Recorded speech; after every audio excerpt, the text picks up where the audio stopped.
नमस्कार, जय हिंद, राधे राधे साथियों। स्वागत है आपका अपने YouTube चैनल आगाज क्लासेस पर। मैं रतन कृष्ण लवानिया फिर से आपके सामने हाजिर हूँ इतिहास की कड़ी में। आशा करता हूँ सभी स्वस्थ और तंदुरुस्त होंगे और लगे हुए होंगे अपने लक्ष्य की प्राप्ति के लिए भरपूर या भरसक मेहनत में। तो साथियों, चलते हैं अपने इतिहास को और आसान बनाते हैं और आरओ में ज्यादा से ज्यादा संख्या में सफलता लेते हैं। और इस बार आपको मैंने बताया था, पहले ही बताया दिया है, इस बार वैकेंसी भरपूर आई है। इतनी वैकेंसी कई सालों में आई है। पिछली बार तो कुछ नहीं थी, पिछली बार तो बहुत ही कम थी। पिछली बार तो 116 117 के लगभग थी। अब 300 से ऊपर हैं। आरओ के पद हैं 300 से ऊपर। तो साथियों बताया, जिस तरीके से बताया जा रहा है, तो आप खुद सोचो कि सफलता लेनी है, कोई दिक्कत नहीं है। अब कल की जैसे हम क्लास प्रारंभ करें तो कल की क्लास में थोड़ा सा मैं बता दूं।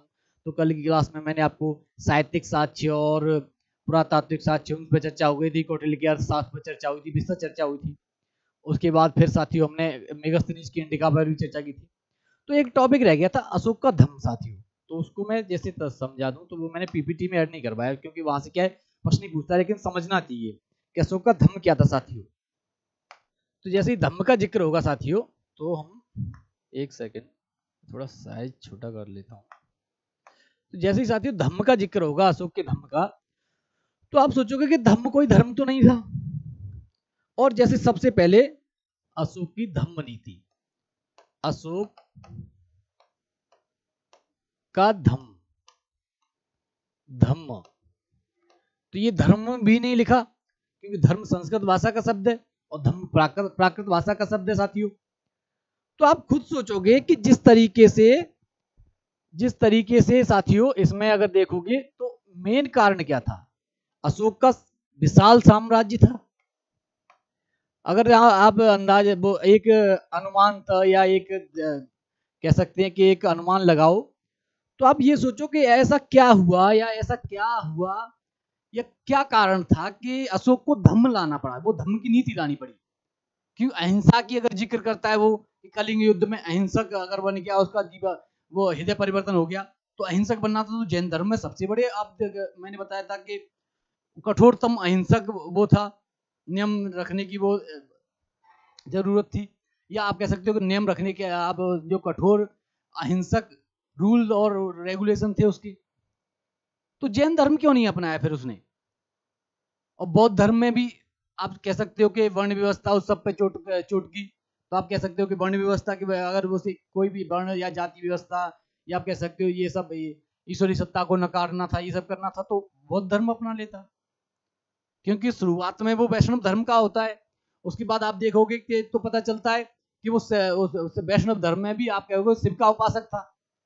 उसके बाद जब वो नागसेन से मिलता है, तो नागसेन से मिलता है, नागसेन से नहीं सॉरी, एक बौद्ध भिक्षु आप कह सकते हो, उनकी जैसे उनकी सानिध्य में आता है तो बौद्ध धर्म अपना लेता है। और जब बौद्ध धर्म अपना लेता है साथियों, उसके बाद भी आप देखो कि धम्म की आवश्यकता पड़ गई अशोक को। धम्म कि कैसे नियम कानून, ऐसी आचार संहिता की, धम्म की भी चर्चा करेंगे, लेकिन मेन शुरुआत करते हैं यहीं से कि अशोक को ऐसी क्या आवश्यकता थी या क्या कारण थे कि उसे धम्म की नीति लानी पड़ी, या उसे अपना धम्म प्रारंभ करना पड़ा साथियों। तो मेन जैसे ही हम करें तो सबसे पहले आप कह सकते हो साथियों कि एक मौर्य साम्राज्य एक विशाल साम्राज्य था। तो एक विशाल साम्राज्य था। और जब विशाल साम्राज्य था तो इससे आगे साथियों जैसे ही बढ़ेंगे, तो एक विशाल साम्राज्य में विशाल आप कह सकते हो बहुसंख्यक, या बहुसंख्या में अगर कह सकते जनसंख्या भी बड़ी होगी जब विशाल साम्राज्य था तो। और जनसंख्या में भी एक जनसंख्या के साथ ही लोग होंगे नहीं, विभिन्न प्रकार की आप कह सकते हो, विभिन्न और कह सकते हो बहुल जनसंख्या भाषी या बहुभाषा भाषी लोग होंगे। तो आप कह सकते हो कि बहुल भाषी लोग।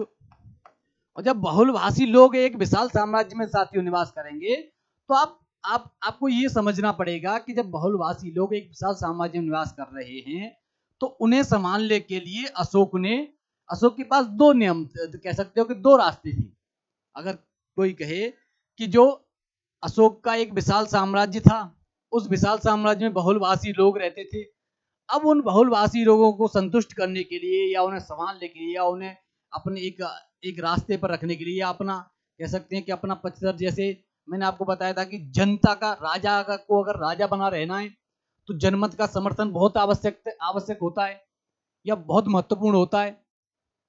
क्योंकि घनानंद के बारे में हम सुनते हैं कि धनानंद के बारे में वो जनता को कष्ट देता, उससे जन समूह आपके जो जनता का मोह भंग हो गया, इसीलिए उसका किसी ने साथ नहीं दिया। इसीलिए फिर चंद्रगुप्त मौर्य ने चाणक्य अपने गुरु चाणक्य के साथ मिलकर उसकी हत्या कर दी। तो राजा को राजा बने रहने के लिए साथियों जनता का समर्थन या जन समूह का समर्थन अति आवश्यक होता है साथियों।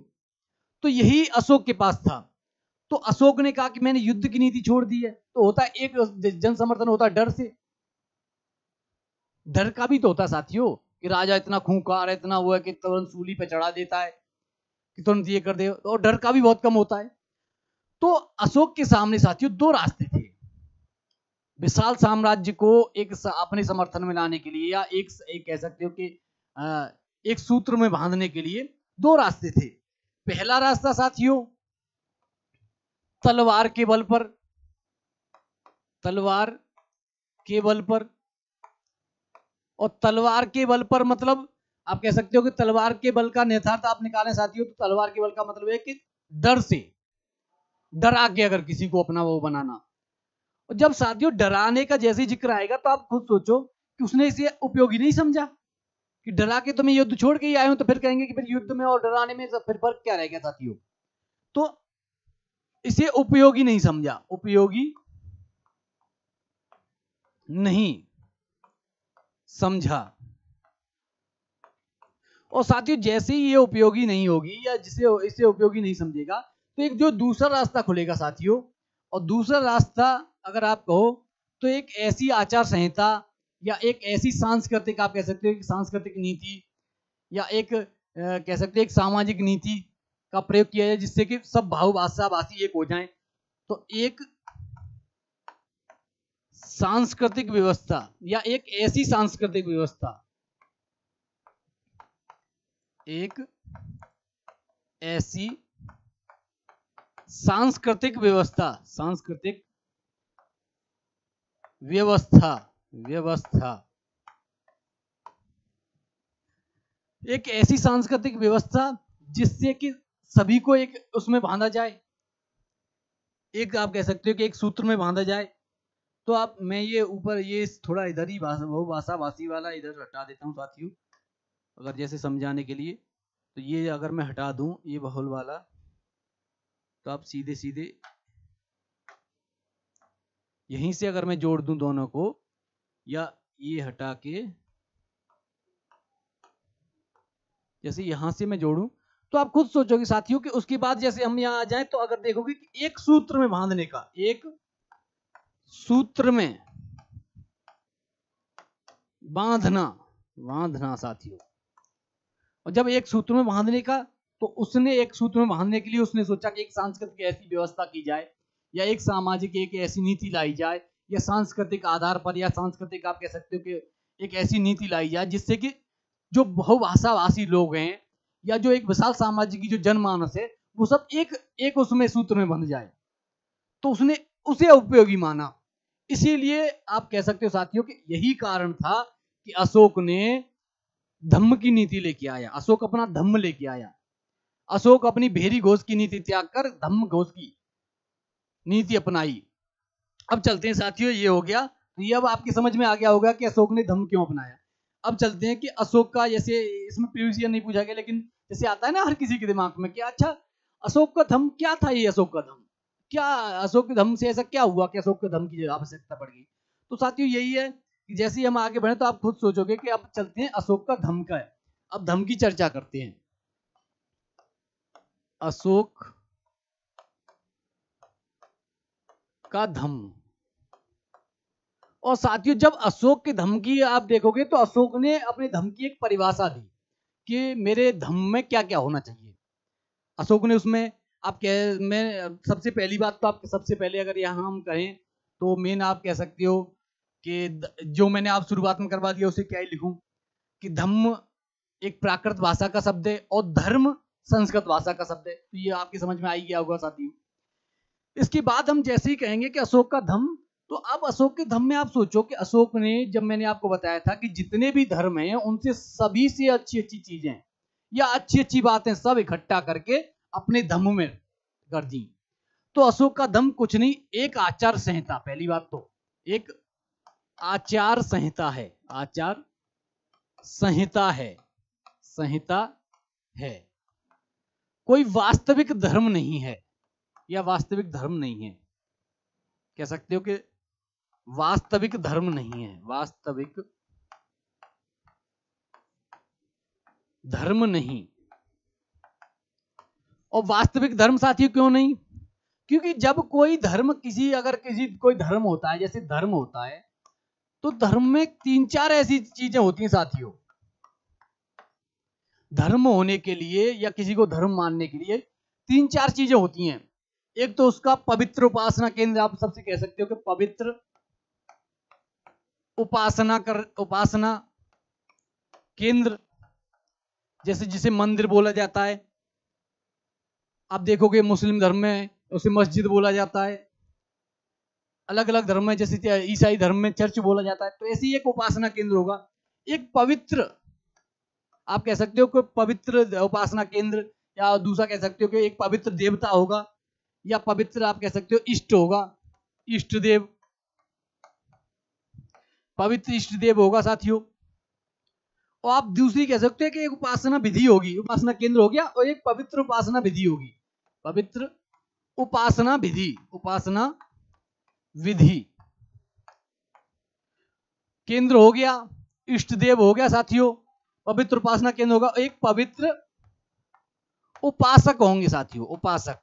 या कह सकते हो, आप कह सकते हो कि जो मंदिर में जैसे होते हैं महंत टाइप के या आचार्य जो होते हैं, तो उन्हें जैसे जिस तरीके से बोला जाता है तो वो होंगे। तो पवित्र उपासक भी साथियों लिख सकते हो, उपासक होंगे। ये चारों चीज साथियों, ये चारों तत्व धर्म में होने चाहिए। धर्म में अगर धर्म किसी भी अगर चीज को अगर आप धर्म कहना चाहते हो, तो ये चारों तत्व उसमें पहले से उल्लेखित होने चाहिए या उसमें समाहित होने चाहिए साथियों। ये चारों के चारों धम्म में साथियों नहीं मिलते, इसीलिए धम्म को धर्म नहीं बोला जाता। जैसे कोई पूछे कि अशोक का धम्म क्या धर्म था, तो आप सीधे सीधे मना करोगे कि अशोक का धर्म कोई धर्म नहीं था साथियों।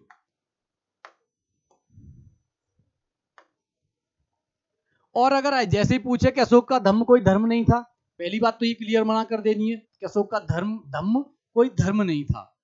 दूसरा अगर पूछे तो सीधे बोलना है कि ये एक आचार संहिता है, सीधे बोलना है कि यह एक आचार संहिता है। और इससे भी आगे अगर कोई पूछे तो सभी धर्मों से अच्छी अच्छी बातें निकालकर इसे एक आचार संहिता रूप में, एक कह सकते हैं नियम कानून और नियमबद्ध तरीके से उस रूप में सीधे सीधे बोला गया साथियों। तो ये कोई धर्म तो नहीं था, आचार संहिता थी। अब आ जाते हैं इसकी परिभाषा पर। अगर जैसे माने कि अच्छा ये इतना आपने सबको बता दिया कि धम्म ये नहीं था, ये था, वो था, तो क्या धम्म की आखिर धम्म मानेंगे किसको? ये भी तो है, ये भी तो प्रश्न है कि धम्म माने किसको। तो साथियों अशोक ने अपने धम्म की एक परिभाषा दी, और वो परिभाषा कह सकते हो कि जो प्राकृत भाषा में, और जैसे प्राकृत भाषा में तो उसका जैसे वो है, तो मैं शुरुआत में लिख देता हूं कि वो परिभाषा है अपासिनेव, अपासिनेव बहुक्याने, बहुक्याने, अपासिनेव बहुक्याने दयादाने सचे सोचे साधवे माधवे च। अपासिनेव बहुक्याने दयादाने, दया दाने सचे सोचे, सोच ए, सोच ए साधवे, साधवे माधवे च, माधवे च, माधवे च। अब इस लाइन में इसकी जो धम्म थी, अशोक का जो धम्म था, उसकी पूरी परिभाषा हो गई साथियों।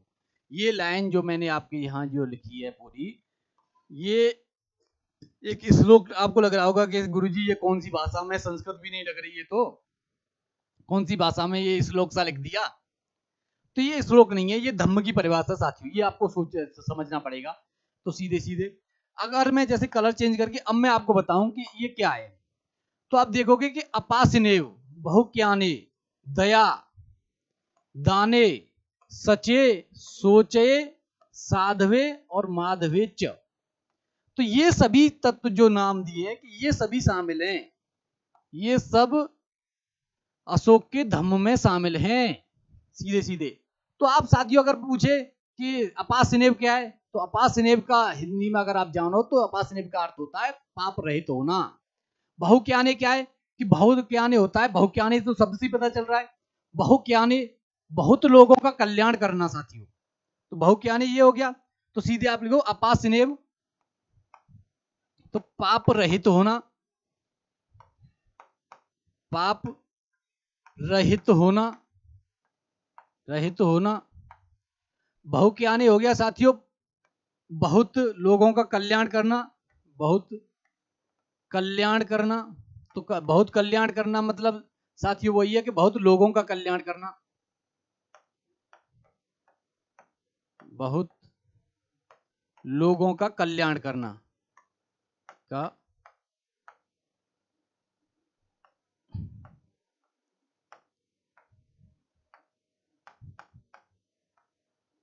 कल्याण करना। तो ये हो गया बहुक्याने साथियों। दया आपकी समझ में आ ही रही है कि दयावान होना, दयावान, दयावान होना। दान मतलब दान देना, दान देना। सचे सच बोलना, सचे का अर्थ शब्द से ही अब वो मिल रहा है, जो शब्द है उसी से उसका अर्थ निकल रहा है साथियों। बस एक अपासनेय का मतलब है पाप रहित, बाकी बहुत के आने से बहु, आप देखो बहुत का कल्याण करना, दया दयावान होना, दाने दया दान देना, सचे सच बोलना, सच बोलना। सोचे शुचिता रखना साथियों, शुचिता समझ में आती है, शुचिता रखना, शुचिता मतलब इतने सरल, इतने स्वच्छ उससे रखना कि किसी भी तरीके से किसी से आप कह सकते हो अपशब्द नहीं बोलना, उस तरीके से बात नहीं करना। तो शुचिता रखना साथियों, सोचे हो गया, शुचिता रखना, शुचिता रखना, शुचिता, शुचिता रखना। अब साधवे, साधवे हो गया साथियों, साथियों शब्द से ही वो निकल रही है साधवे, साधुता रखना। मतलब साधु ऐसे होते हैं कि ना काहू से दोस्ती ना काहू से बैर। तो यही साधुता है कि किसी के बारे में गलत सोचना ही मत। अगर कोई गलत भी कर रहा है ना, अगर साधुता देखना हो तो प्रेमानंद महाराज जी देख लो, उनसे बड़े साधु कोई लग रहा है वर्तमान में लगता ही नहीं, सीधे लगता है भाई भगवान है, भगवान के रूप में सीधे सीधे लगता है कि कोई भगवान का अंश है उनके अंदर। हम तो जाके दिए आए, रात के 2 बजे गए थे, मैं गया ऐसे ही अचानक प्लान बना। ऐसा होता और होता है इस मामले में, जब कहते हैं ना कि जब भगवान बुलाता है, या जब बाकी, मैं तो अपने हाथस मथुरा वाले उस रीजन से आता हूँ, तो जब बांके बिहारी बुलाते हैं वो बिना कहीं सीधे चल देते हैं। अब हम तो रात में शाम को खाना खा के जैसे यहाँ से क्लास व्लास करने के बाद जैसे हम जाते हैं, खाना वाना खा के बैठे हुए थे, अचानक प्लान बना कि चलो चलते हैं दर्शन करने के लिए। तो रात को वो ऐसा है कि अपने आश्रम से जब 2:30 बजे निकलते हैं प्रेमानंद महाराज जी, तो उनके रास्ते में जैसे सब खड़े होते हैं, तो कोई रंगोली बनाता है, कोई, तो हम जैसे हम भी खड़े थे, तो हमें वो एक उत्सुकता थी कि अब तक हमने देखा है कैमरे पे, वीडियो में, उसमें तो वास्तविकता ऐसी क्या होगी। पर सच में बता रहा हूं साथियों आपको, अब जाकर देखना, एक बार दर्शन करके देखना, जो तेज है ना चेहरे पे, आपको लगेगा कि सच में भगवान के दर्शन हो रहे हैं, कोई है ईश्वर जिसके दर्शन हो रहे हैं, कोई है शक्ति जिसके दर्शन हो रहे हैं, साक्षात दर्शन लगेंगे कि हाँ यार, यहाँ आके दिमाग में कुछ नहीं आता, दिमाग बिल्कुल खाली होता, लगता है कि हाँ ईश्वर की शरण में पर। तो जाके देखना यार, जरूरी है जीवन में, अगर अब भी मौका है तो एक बार दर्शन करके अवश्य आओ। बाकी और उससे बड़ा चमत्कार क्या होगा, सामने वाला 25-30 साल से किडनी, दोनों किडनी फेल हैं, फिर भी चल रहा है। यही तो चमत्कार है, यही तो ईश्वर होता है, यही तो वो शक्ति होती है जिसे लोग मानते हैं। तो जाइए प्रेमानंद महाराज जी के भी दर्शन करिए, बाकी आ जाइए वापस। हमारे तो अब धम्म में बाकी दर्शन, लेकिन साथियों जाना जरूर, अगर मौका मिले तो अवश्य जाना, एक बार दर्शन करके आना, पता चलेगा कि हाँ यार बांके बिहारी या साक्षात राधा रानी के दर्शन है, साक्षात हमारी किशोरी जी के दर्शन है, ये वास्तविकता है साथियों। तो आ जाइए वापस। साधवे साधुता होना साथियों, साधुता रखना, साधुता रखना। तो साथियों ये हो गया अपासने पाप रहित होना, बहुज्ञानी बहुतों का कल्याण करना, दयावान होना, दाने दान देना, सच्चे सच बोलना या सत्य बोलना, सोचे सुचिता रखना साथियों, और साधवे साधुता रखना, और माधवे साधी हो गई मृदुता रखना, मृदुता रखना। और मृदुता क्या साथियों, मृदुता वही है कि मधुर बोलो, कटुता मत लाओ अपने उसमें, अपने व्यवहार में, अपने नेचर में कटुता मत लाओ। तो ये साथियों ये हो गया। तो ये अब आपके समझ में आ गया होगा कि अशोक का धम्म क्या है। ये अशोक के धम्म की परिभाषा है कि अपासने बहुज्ञाने दयादाने सचे सोचे साध्वे माधवे च, कि पाप रहित होना, बहुतों का कल्याण करना, दयावान होना, दान देना, सत्य बोलना, साधुता रखना, मधुता रखना, सुचिता रखना। ये सब क्या है साथियों, ये वही है कि सभी धर्मों से अच्छी अच्छी बातें इसने कलेक्ट कर ली, सभी धर्मों से अच्छी अच्छी बातें इकट्ठा करके ये हो गया हमारा, ये एक आचार संहिता है, इसे मानना है। तो ये हमारा हो गया अशोक का धम्म। तो ये एक धम्म नीति हो गई साथियों। इससे आगे साथियों ये परिभाषा होने के बाद हम जैसे ही साथियों आगे बढ़े तो आप देखोगे कि अशोक ने इन सब के साथ साथ कुछ बातें थी या कुछ अवगुण थे जिनका बोला कि इन्हें त्याग करना होगा, इनको त्यागना आवश्यक है। तो उन अवगुणों को और मैं बता दूं, वैसे तो सबको पता है अवगुण होते क्या हैं। अवगुण क्रोध, घमंड, ईर्ष्या, निष्ठुरता, आप कह सकते हो कि प्रचंडता, ये चार जैसे 5 वो हैं। तो अभी नाम जैसे कर देता हूं, क्रोध, घमंड, ईर्ष्या, प्रचंडता और निष्ठुरता। ये साथियों अशोक ने बोला है कि इन अवगुणों का त्याग करना।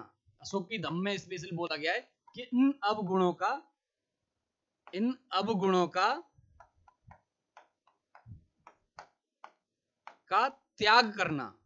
त्याग करने की बोला गया साथियों, त्याग, इन अवगुणों को त्याग करना है। और सद्गुण कौन से हैं? वही जो धम्म के मैंने बताया था, अपासने बहुज्ञाने सदा दयादाने, अपासने बहुज्ञाने दयादाने, यार मैं खुद कंफ्यूज हो गया, अपने अभी बुलवा दिया। अपासने बहुज्ञाने दयादाने सचे सोचे साध्वे माधवे च, ये आ गया ना आप लोग। तो होता है कभी कभी भाई, मैं कौन सा ऊपर से उतर के आया हूँ, मैं भी कोई कंप्यूटर थोड़ी हूँ, मैं भी आपकी तरह एक विद्यार्थी रहा हूँ, मैंने भी पढ़ के ही वो किया है। लेकिन साथियों ऐसे ही होता है कि बार बार अध्ययन करने से सब कुछ याद हो जाता है, ऐसा नहीं है कि याद ना हो, आपके दिमाग में बैठ जाएगा और आसानी से होगा। तो साथियों एक तो ये है, तो इनकी मना की है। और अगर हम जैसे अगर इसका उद्देश्य अगर जाने, तो उद्देश्य मैंने शुरुआत में बता ही दिया साथियों कि एक बहुभाषा भाषी जो साम्राज्य था, एक विशाल साम्राज्य था, उसको चलाने के लिए वो इसने एक समझा कि तलवार की उसका प्रयोग न करके तलवार क्यों, डर कितने दिन रहता है, डर ज्यादा दिन नहीं रहता, जनता के जैसे समझ में आता डर खत्म हो जाता साथियों, तो वो हो जाएगा। उसके बाद साथियों अब ये हो गया, ये मैंने सोचा कि इसे पूरा करवा के तभी मैं कहूँ। अब आगे चलते साथियों, बाकी तो कॉन्सेप्ट बेसिस सब हो ही गया था। अब हम आ जाते हैं अपनी पीपीटी पे साथियों। तो जैसे ही पीपीटी की चर्चा होगी तो उस पर वो करना, प्रशासनिक व्यवस्था और वो सब चल रही थी साथियों। तो मुझे लग रहा है आज हो जाएगी, और आज नहीं हो पाई तो कल की क्लास में हमारा मौर्य साम्राज्य हो जाएगा, पूरा मौर्य साम्राज्य पतन के कारण भी हो जाएंगे। तो कल हमने जैसे ये एक रह रहा था अशोक के धम्म वाला, तो मैंने सोचा कि यार इसे एक बार करवा देते हैं। तो अशोक के धम्म का जैसे ही जिक्र होगा पूरा, तो हमने वहां अशोक वो हो गया था, अशोक के बारे में सब हो गया था। अशोक के बाद फिर हमने अर्थशास्त्र कर लिया था, मौर्य साम्राज्य की प्रशासनिक व्यवस्था से साथियों प्रारंभ करना था। आ गए हम ये, तो मौर्य साम्राज्य की प्रशासनिक व्यवस्था में साथियों, और मैं कह रहा हूँ कि ये जैसे आज की क्लास को मौर्य साम्राज्य की प्रशासनिक व्यवस्था पूरी करवा के उसके बाद फिर कल की क्लास में करेंगे साथियों। तो आज की क्लास में यही, और हो सकता है कि जैसे प्रशासनिक व्यवस्था जहाँ तक हो पाएगी वो कर लेंगे। तो साथियों हम जैसे अगर देखें कि मौर्य साम्राज्य की प्रशासनिक व्यवस्था, तो मैं साथियों आपको जैसे वो तो बता तो दिया, समझा तो मैंने कई बार दिया साथियों आपको, प्रशासनिक व्यवस्था किस तरीके की थी, क्या था। तो आप देखोगे कि मौर्यकालीन प्रशासनिक व्यवस्था में लोक कल्याणकारी राज्य की अवधारणा आएगी साथियों। लोक कल्याणकारी राज्य की अवधारणा है। और लोक कल्याणकारी राज्य क्या है? लोक कल्याणकारी राज्य साथियों वही है कि जो राजा था वो सीधे सीधे अर्थशास्त्र, जो अर्थशास्त्र में कौटिल्य ने लिखा है कि राजा का हित प्रजा के हित में है। अगर प्रजा खुशी है या प्रजा खुश है तो राजा की खुशी प्रजा की खुशी में ही है। तो वो उसी का वही है कि राजा का हित प्रजा के हित में है। तो इसी से आप देखोगे कि लोक कल्याणकारी राजा का हित प्रजा के हित में है, प्रजा के हित में है, हित में। तो यही हो गया लोक कल्याणकारी राज्य की अवधारणा साथियों। इससे आगे आप देखोगे कि एक केंद्रीकृत स्वरूप लेने के बावजूद भी निरंकुश नहीं था। निरंकुश कहाँ था साथियों? उस पर आपको अलग से आप देखोगे कि एक मंत्रिमंडल जो होगा, राजा सर्वोच्च बेशक था, लेकिन जब प्रजा के हित में, और उस आप कह सकते हो कि प्रजा के हित में राजा का हित है, स्पेशली जब बोला गया है, खुद चाणक्य अर्थशास्त्र में बोलता है साथियों, तो वहां निरंकुशता का कोई मतलब ही नहीं है।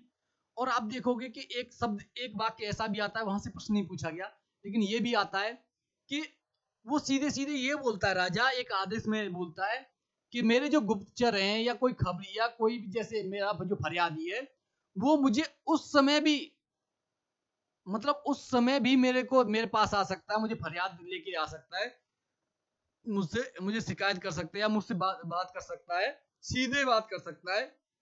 जब मैं आबनूस बोलते हैं, आबनूस की उन पे सो रहा हूँ, या सीधे सीधे मैं जब मैं सो रहा हूँ, अपने बिस्तर पे भी सो रहा हूँ ना, तब भी डायरेक्ट आ सकते हैं। तो इससे राजा निरंकुश कहाँ रहा? निरंकुश तो हो ही नहीं, होगी नहीं, जब इस तरीके से राजा बोल रहा है कि मैं सीधे, जनता इस तरीके से मेरे से मिल सकती है। इसके बाद साथियों देखो, कौटिल्य ने राज्य की सप्तांग विचारधारा का प्रतिपादित किया। राज्य के 7 अंग हैं। अब ये मैंने कल आपको बताया था कि 7 अंग में बताया था, प्रशासनिक व्यवस्था में आपको एक लिस्ट प्रोवाइड करवाऊंगा कि 7 अंग क्या है। राजा, अमात्य, जनपद, दुर्ग, कोष और मित्र, यही है। तो राजा, अमात्य, जनपद, दुर्ग, कोष, दंड और मित्र, ये हो गए। इनको भी अलग अलग बोला जाता है। राजा को मुख बोला जाता है, हो सकता है कि दे रखा हो, राजा को मुख बोला जाता है, मित्र को कान बोले, ये रहा है सप्तांग विचारधारा। ये नीचे जाती हूँ मैं, वही कह रहा कि कहीं भूल तो नहीं गए, लेकिन दे रखा है। तो राजा को मुख बोला जाएगा, मित्र को कान बोला जाएगा, क्योंकि मित्र सबसे अंतिम पायदान पे आता है, उसे कान बोला जाएगा कि कान जो सुन के आएगा वो सब बताएंगे। तो साथियों ऐसे ही अगर हम पढ़ें तो राजा को सर्वोच्च स्थान प्रदान है, ये मैंने शुरुआत में करवाया। तो शेष अपने अस्तित्व के लिए राजा पर ही निर्भर बताता है।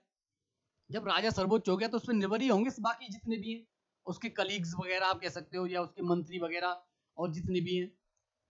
इससे आगे जो सप्तांग विचारधारा, वैसे साथियों आज तक ये पूछा नहीं गया, लेकिन आपको मैं इसीलिए मैंने ऐड करवाया था कि एक बार जब समझ में आ जाएगा तो हो सकता है वही सप्तांग विचारधारा, राजा, अमात्य, जनपद, दुर्ग, कोष, दंड और मित्र, ये 7 जो सप्तांग विचारधारा है, इसमें राजा को सिर बोला गया है, ये सिर बोला गया राजा को। अमात्य को आंख बोली गई है। अमात्य कौन? महामंत्री जैसे होता था वो अमात्य होता था, अमात्य को आंख बोला गया है। जनपद को आप देखो जंगा बोला गया है। दुर्ग को बाह बोला जाता है, आपको दिखाई तो दे रहा होगा, दुर्ग को बाह बोला जाता है साथियों। कोष को आप देखोगे मुख बोला गया है, कोष को मुख बोला गया है।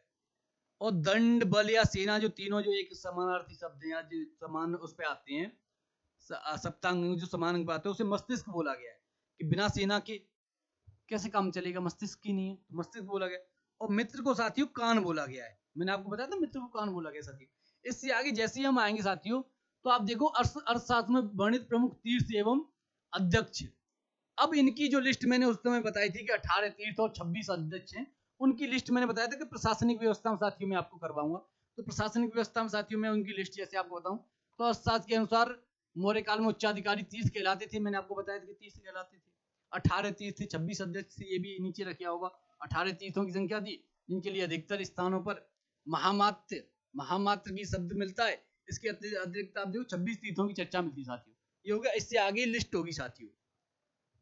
अर्थशास्त्र में प्रमुख तीर्थ, तो तीर्थ और संबंधित विभाग साथियों, ये मैंने कहा था ना कि अब बार बार करवा देता कि उस वहां भी करवा देता, यहाँ भी करवा देता साथियों, तो फिर डबल हो जाता। तो आप देखोगे कि पुरोहित प्रमुख धर्माधिकारी या प्रधानमंत्री था। प्रशासता राजकीय आज्ञाओं को लिखने वाला प्रमुख अधिकारी था। सेनापति आप देखोगे तो युद्ध विभाग का मंत्री था। युवराज राजा का उत्तराधिकारी को युवराज बोला गया है, वो तो नॉर्मल सी बात है। सेनापति भी युद्ध विभाग का मंत्री, जो युद्ध को संभालने वाला वो होता है। समाहर्ता साथियों, ये आप 3 स्टार लगा, 3-4 लगा लीजिए इस पे, ये 4 स्टार का प्रश्न है साथियों, ये आएगा ही आएगा, ये ज्यादातर ही आता है। समाहर्ता होता है साथियों राजस्व विभाग का मंत्री। समाहर्ता ये होता है राजस्व विभाग का मंत्री। इसे बहुत ही अति महत्वपूर्ण में डाल लीजिए, वेरी वेरी वेरी इंपॉर्टेंट। सन्निधाता, सन्निधाता राजकीय कोषाध्यक्ष होता है साथियों। प्रतिष्ठा फौजदारी न्यायालय का न्यायाधीश था, कमिश्नर जिसे बोला जाता था प्रतिष्ठा। नायक आप देखोगे साथियों सेना का संचालक अथवा नगर रक्षा का अध्यक्ष। कर्मातिक उद्योगों एवं कारखानों का प्रधान निरीक्षक। दंडपाल, एक साथियों इस पे 2 स्टार लगा लेना, दंडपाल सेना की सामग्री जुटाने वाला प्रमुख अधिकारी, ये पूछा जाएगा। महत्वपूर्ण में साथियों मैं आपको बताता जाऊंगा, इस पे 3 स्टार लगा लीजिए। दंडपाल भी पूछा गया है, दंडपाल भी प्रीवियस ईयर का है साथियों। उसके बाद आप देखोगे व्यवहारिक साथियों दीवानी न्यायालय की प्रमुख न्यायाधीश थे। नागरकर आप देखोगे नगर का प्रमुख अधिकारी या नगर कोतवाल। दुर्गपाल आप देखो राजकीय दुर्ग और रक्षकों का अध्यक्ष। और अंतपाल आप देखोगे साथियों सीमावर्ती दुर्गों का रक्षक साथियों। तो अंतपाल भी नहीं, इसमें से भी 2 आप सोच रहे होंगे कि सर इतना बड़ा हम कैसे याद करेंगे, तो इनमें कुछ याद नहीं करना, जो मैंने बताया 2 महत्वपूर्ण उन पर नजर रखना साथियों।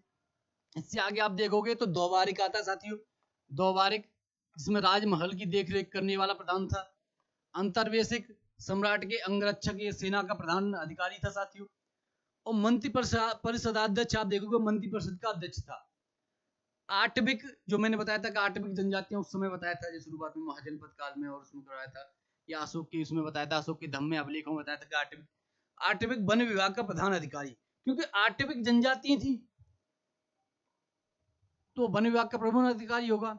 इससे आगे साथियों हम जैसे ही चलेंगे तो आप देखोगे कि इससे आगे अध्यक्ष और वो आ जाएंगे। तो आज की क्लास को साथियों हम यहीं विराम देते हैं, बाकी कल की क्लास में करते हैं। तो साथियों कोई चैनल में अगर कोई मेरा साथी, अगर कोई अभ्यर्थी, कोई साथी या कोई लाली अगर नया आया हो तो प्लीज लाइक करिए, सब्सक्राइब करिए। और बाकी फिर मिलते हैं कल साथियों, आज की क्लास को यहीं विराम देते हैं। मेहनत में लगे रहिए, मिलते हैं फिर कल साथियों। जय हिंद, राधे राधे।